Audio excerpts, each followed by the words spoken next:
Perfect. So, Thank you. yeah, David, take it away. All right, everybody. My name is David Gray, and I am the CEO of Core Team Partners. I'm going to share with you the presentation right now. I'll make sure this comes through for everybody. Everybody got that right there? All right. Excellent. So I'll give a brief kind of outline. Obviously, I'm going to do my introduction first, and then we're going to talk about a template that works really well in private equity, how to secure 5 million in funding while giving away no more than 20%. And then strategies tailored to meet investors' needs and prioritize their satisfaction. And then I'm going to share with you sort of a 90-day recipe that works really well to go into the capital raise because planning is everything. So a little background about me. The thing I'm proud of the most in this world is my daughters. I don't do that to boast, but it's the truth. So I always like to get started there. And I'm not going to focus too much on myself. If you're welcome to go to my LinkedIn and give you a little background. I have 25 years experience in all things business development, internet companies, startups, scale ups, entrepreneurial, CEO, running the company, raising money. And I learned the hard way that raising capital is its own full-time job. So if you're trying to run a business and you're trying to raise capital, it's going to be very challenging and it can really damage everything that you're doing. And there's two great books I really recommend, and they're very ironic because they represent the way that I've been thinking for a long time. And this author does a much better job of articulating and expanding on it. And that's Dan Sullivan. He wrote Who Not How, because everything is about who we surround ourselves with, because we can't possibly do everything ourselves. And 10x is easier than 2x is a perfect example of what we're going to be talking about. It's just as easy, or just as difficult, I should say, to raise 5 million as it is to raise 500,000. So you should go for what you need.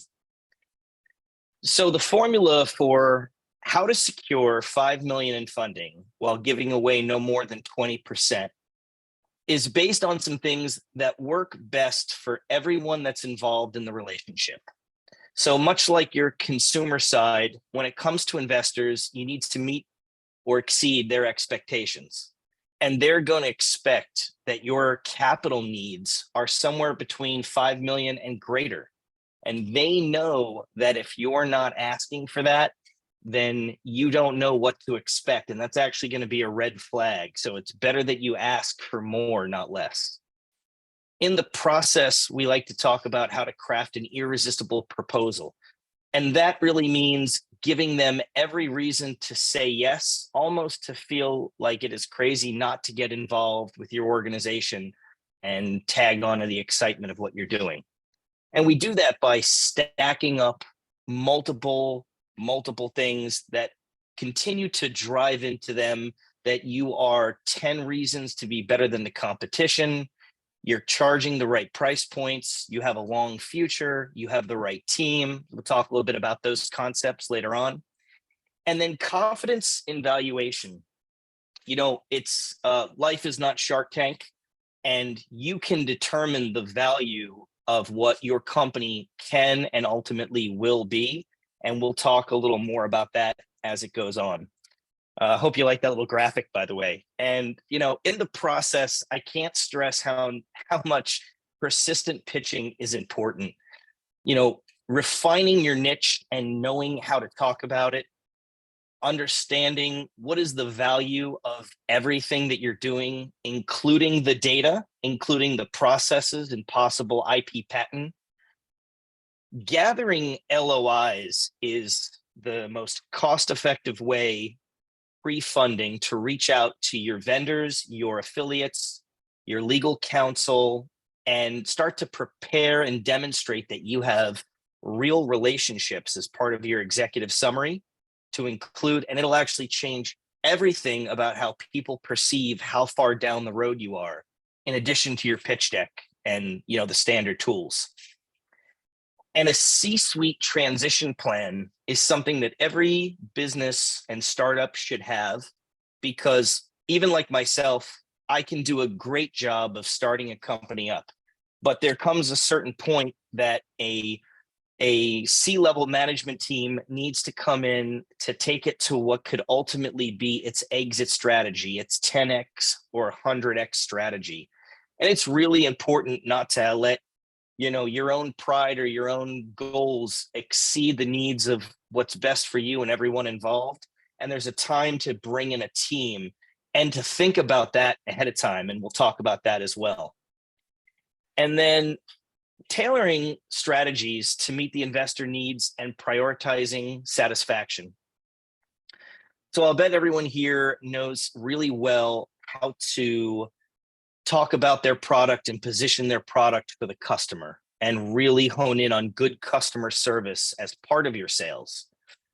Very rarely do people understand how to get into the mind of the investor and treat them just as important as they are the customer. In fact, it's the number one problem I've experienced when I was going through raising, and now that I see when I know what I know.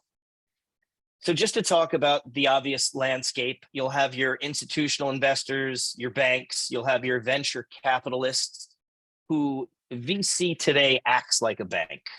Both those key players, as big as they are, they're not made for startups. They are made for people that are already hitting giant revenue points, and it's just a mathematical formula. There could be a 0% chance of failure in their eyes. That's how risk adverse they are today. So what we're going to talk about is private equity. And there are hundreds of thousands of accredited investors who would love to put in 5, 10, 15, 50, 100, $250,000 chunks into small businesses for a number of reasons. And I could even tell you I've watched the experience of going from a $1 investor lead to a $950,000 investment over the course of 6 months.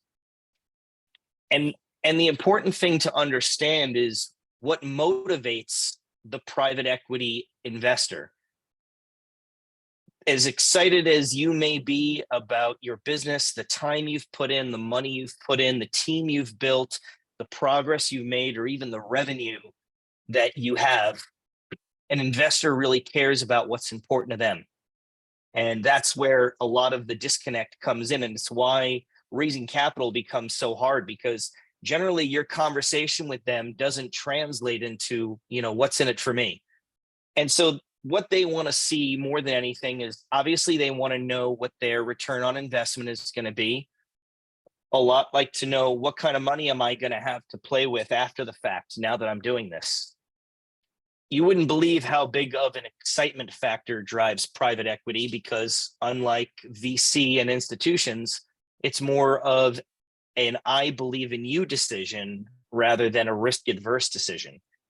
And ego is a huge driver. Most people want to say they were part of something at the early stage. They want to say that they identified that opportunity far ahead of time. And that also plays a much bigger driving factor in these decision makings than you'd think.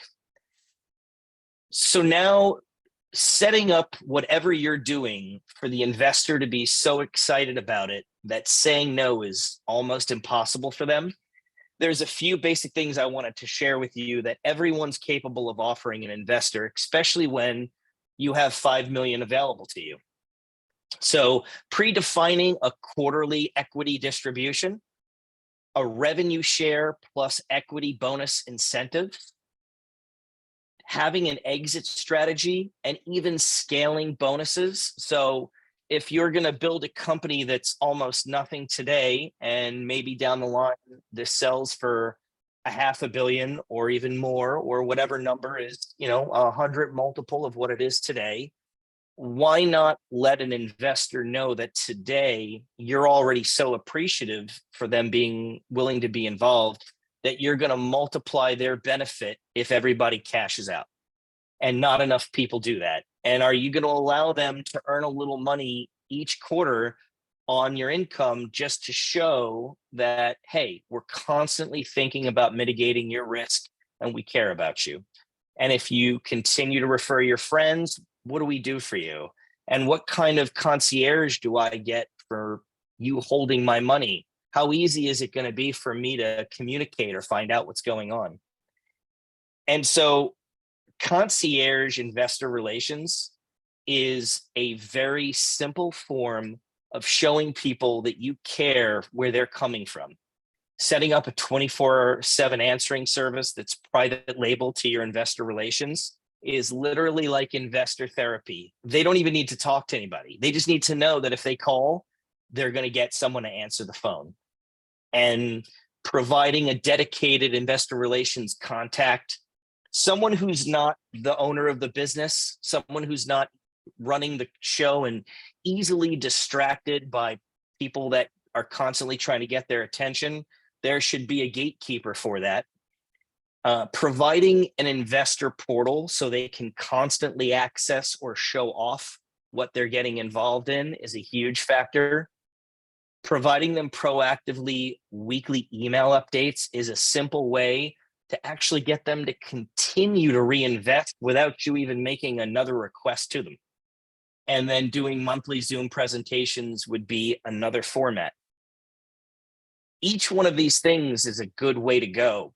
But if you check the box on every one of these things and you put in that much effort, your investor relations and your process will be so far ahead of the collective that it makes it really difficult for them not to feel like this is something far ahead. I'm going to do well here. I'm going to be treated well.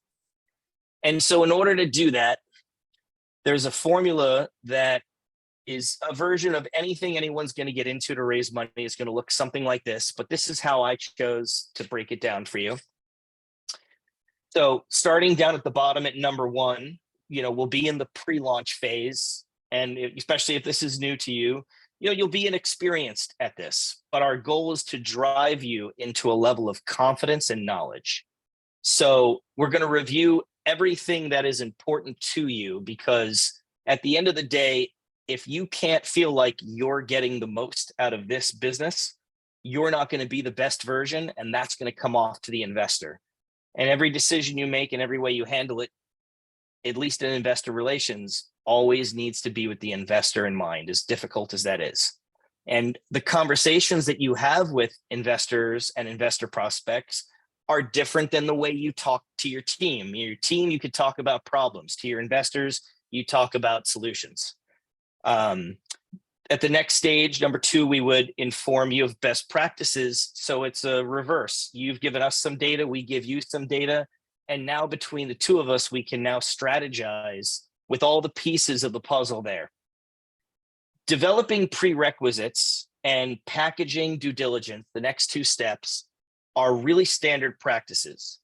Executive summary, not a business plan, not a 70-page thorough plan that everybody needs to see, a 5-page plan that is really incentivized, exciting, and very simple and easy for everyone to understand, a 3-year pro forma that works really well, and a subscription document that says we're ready to take your money, and here's how you deposit that money into the bank account at this time. To an investor, having all that ready from the very first conversation is a pre-qualifier that they're serious, that they took all of it and they're excited about it. And they realize this is a real opportunity that they could get involved in today rather than slow it down. And we like to publish all that, put that on the web, have an investor relations section, and again, look like you're above everyone else. And then you get into the process of finally getting to an engaging your target audience. So some strategies that I like to use is we'll have broker relationships that'll take you and your ability to present to the right group, the right target audience, people that like private equity, people that like fintech, ag tech, whatever you're into. And we'll even take you to a couple processes that'll allow you to get some advanced money just to get an intellectual property patent on what you're doing.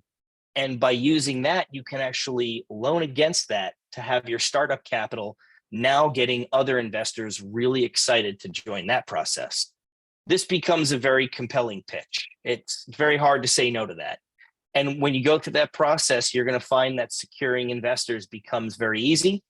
It's generally An average is an 18-month expectation to raise 5 million your first time before you've established those relationships. And that first 9 months is how long it'll probably take to get the first million. But that next 9 months, the 4 million will come in much faster. So that is kind of a nutshell. I wanted to try to drive all that in the amount of time I had, and I'm happy to take any questions anyone has. That was awesome. Thank you so much. I really love that framework that you walked through on one of the later slides, David. That's super helpful. If you've got questions, you can either throw them in the chat or unmute yourself.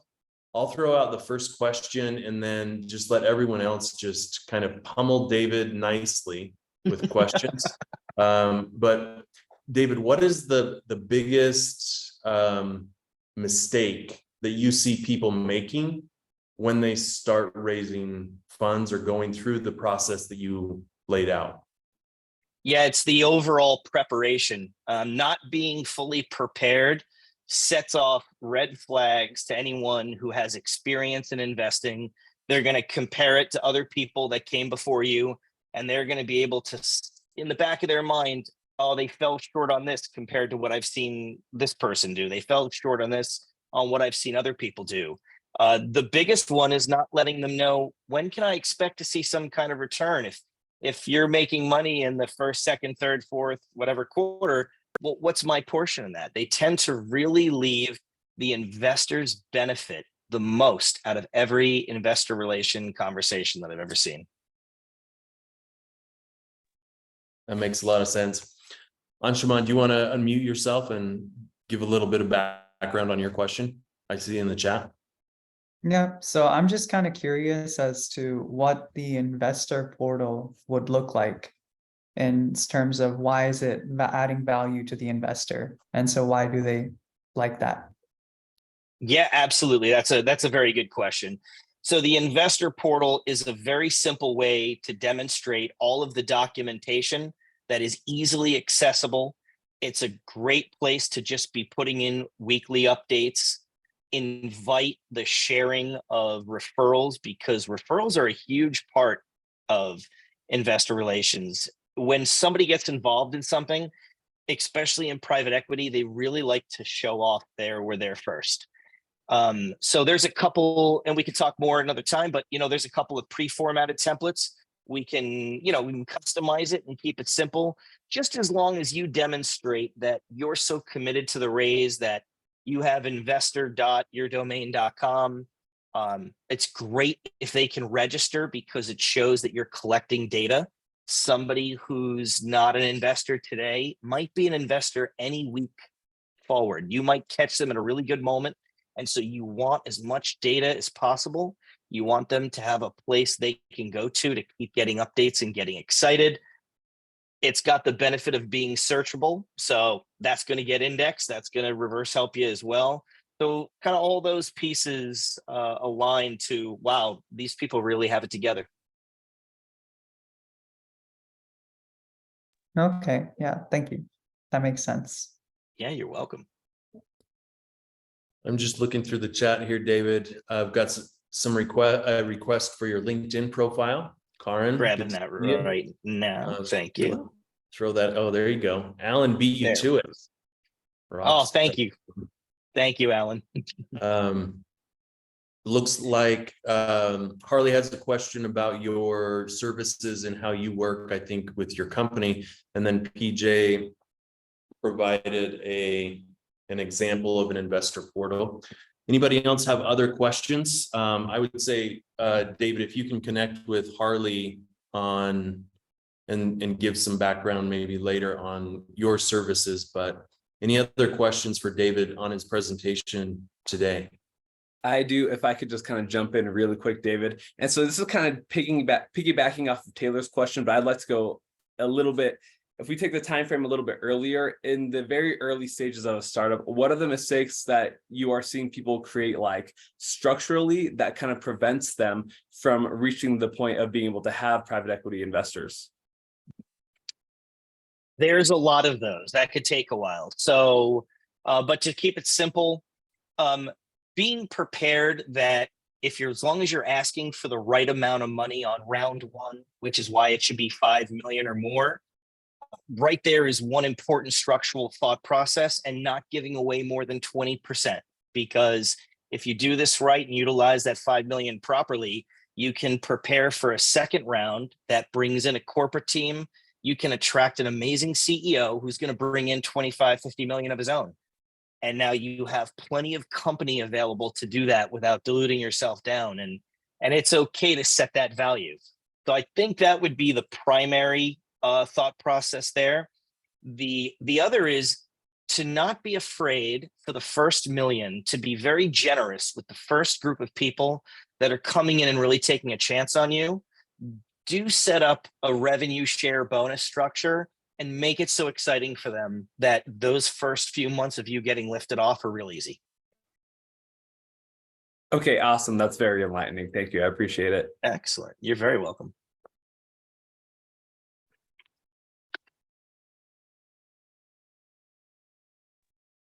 May I ask, what's your ideal amount of investment for pre-seed round for a tech B2B startup?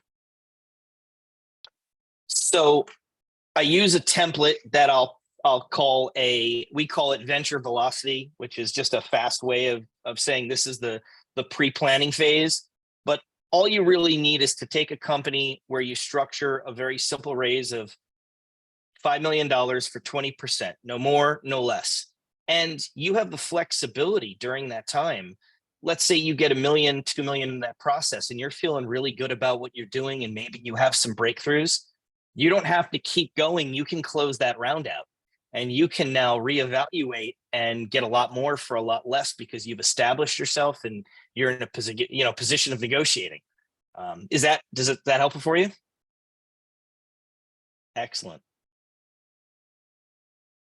Hi, David, I've got a question about valuation and about how an investment group is going to look at what your valuation is, where it comes from.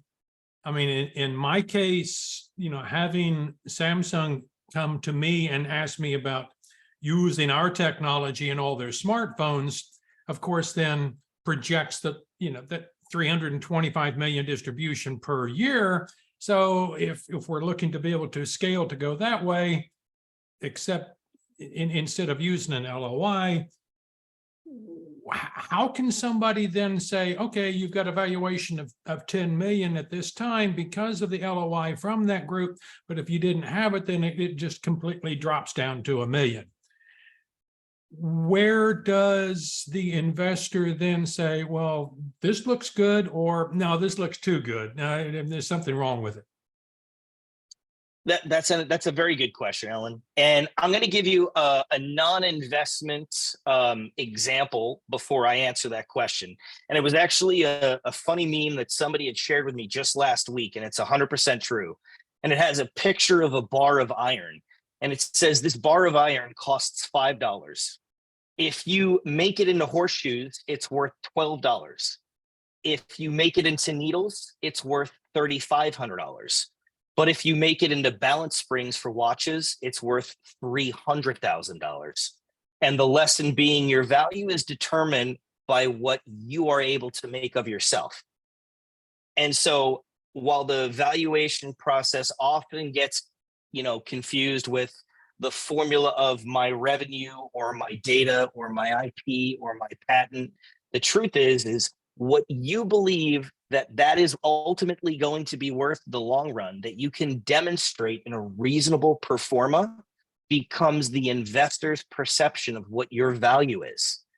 And a Samsung who's run by an investment institution is going to have their formula for how they do things.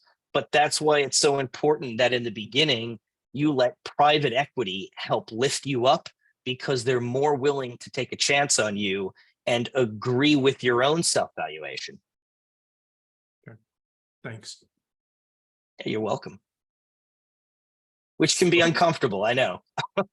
I know, trust me. We've got about 4 or 5 minutes left for today. There are a couple of questions. I don't know if you addressed these from Corey and Nathan. Corey and Nathan, do one of you want to unmute yourself and give some background on your questions in the chat?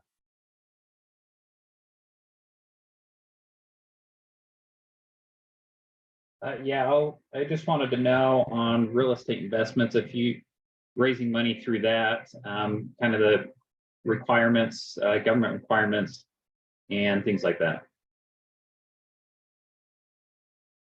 You know, where I'll in keeping with the who not how theory, I'm definitely the person that can help best make some recommendations if I have enough information about what you're doing, and I'm happy to spend some time with you if you want to get together. As far as dealing with regulations, those are always going to be, you know, attorney and compliance questions. And so we'll be able to get a basic understanding of those, but there's going to be a process where we take what our preferred structure might be, and we're going to run it through a compliance test to make sure everything aligns. And so if you ever want to go through that process, please reach out to me on LinkedIn and I'll provide, it's very specific for each industry. So I can't spend a whole lot of time doing that on just one, you know what I mean? Yeah. Okay. Well, thank you. You're very welcome. I do have one other question. It's something that just came up yesterday I didn't even think about, but I found out that it's being done quite a bit. And that is for an investor, let's say that, you know, the CEO or founders then interact and utilize life insurance, a term policy, as a buoy or a lifesaver for the investor as they put in. So in case something goes down, that life insurance policy then puts that money back to the investor. I'm sure you've heard of it. I have not until yesterday. Can you tell me then about the pros and cons of that? Well, yeah, actually, there's multiple options for that. One of the easiest one is actually director D&O insurance, director and officer insurance. And that even covers, let's just say, one member of the team being irresponsible fiduciary party, which is something you want to cover. There are life insurance policies, especially on, let's say, the brain of the venture. And, you know, there's other bonds and some things you can get. And that's part of why a $5 million raise makes sense, because you want to build in insurance cover and protection as part of the model, and everybody can understand what the value is of that. That's helpful on the insurance side. Maybe David, last question, Nathan Nelson's question in the chat. On the first $1 million in revenue share benefit you suggested, what's the max revenue share you'd feel comfortable with? 20%? On revenue share, so this should be some formula that works well with whatever the product and service you're selling is. If you're a SaaS service company, there's a lot of revenue to share generally on a product like that. So I probably wouldn't recommend ever going higher than 10%, just so you don't give off that belief system that you're getting a little too loose with the money. And a lot of the times, if you're given 10% to your investor, if you're given, let's call it 5-10% to your base cost, and then possibly up to 20% or more to your marketing cost to acquisition, you know, it starts to get diluted. So maybe around 10 points, but, you know, if that's what it takes to close a deal to get the first $500,000 in, the first $250,000 and really propel you, you can also cap that to a term of, let's say, 1 year or 2 years. Great advice. David, we're at time right now, so thank you so much for your time. I would say if anyone has questions, I think David's LinkedIn is in the chat. You can reach out to him. But David, really appreciate your time. Thank you so much. Thank you. Thank you guys so much for giving me the opportunity. I really enjoy doing it, and I love this group. Awesome. Well, thanks everybody for coming. We'll look forward to seeing you all next week, and cheers.